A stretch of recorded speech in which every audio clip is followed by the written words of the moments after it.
ودلوقتي هعمل الماتشا لعمرو ونور. يلا بينا نشوف هعملها ازاي. دول طبعا كوبايه تيك اواي عشان اخدها لهم على البحر. دي كوبايه اهو، ودي سترو بتاعها. ما افتحهاش، لا خليني بعد ما اخلص الماتشا احسن. الماتشا لاتيه دي طعمها حلو قوي لان هي خفيفه، فهي مش بتديكوا احساس الماتشا بزياده. فيها لبن جوز هند، فحلوه قوي. ودي ماتشا سك، فاعتقد كده انا بحب الماتشا ستيك اكتر، بس عمرو بيحب الماتشا لاتيه. هعمل له ماتشا لاتيه.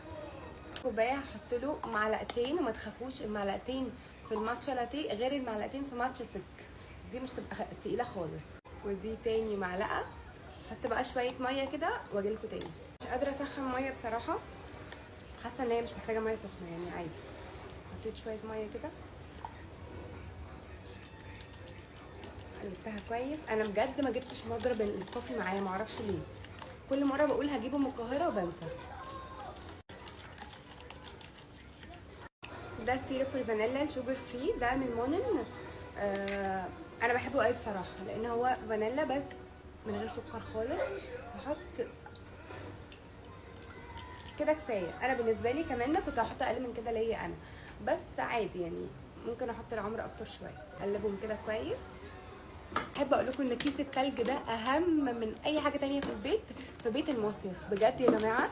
ده انقاذ، لان انتوا طول الوقت لو في ناس بتشرب حاجات بتاع، انتوا يعني مش هيكفيكوا بجد قوالب تلج.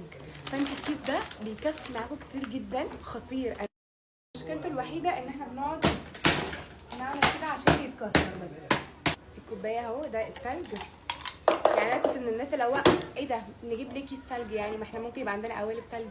بس بجد هو منقذ بالذات في السفر، احنا في الحر وطول الوقت عايزين نشرب حاجات ساقعه، فقوالب التلج لو جبنا 100 قالب مش هيكفينا بجد. طبعا ماتشا يعني كوكونات ميلك، ده بتاع جهينه، طعمه حلو قوي على فكره.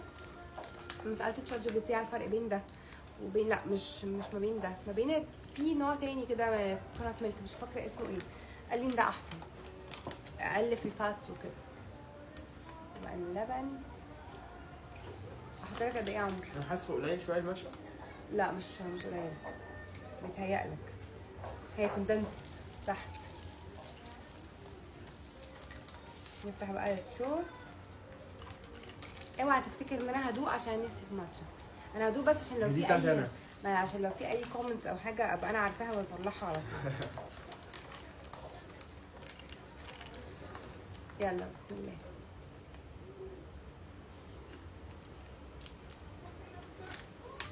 واو بالعكس. السيرب الفانيلا بجد تحفه. اوعى الفانيلا بجد حلو قوي.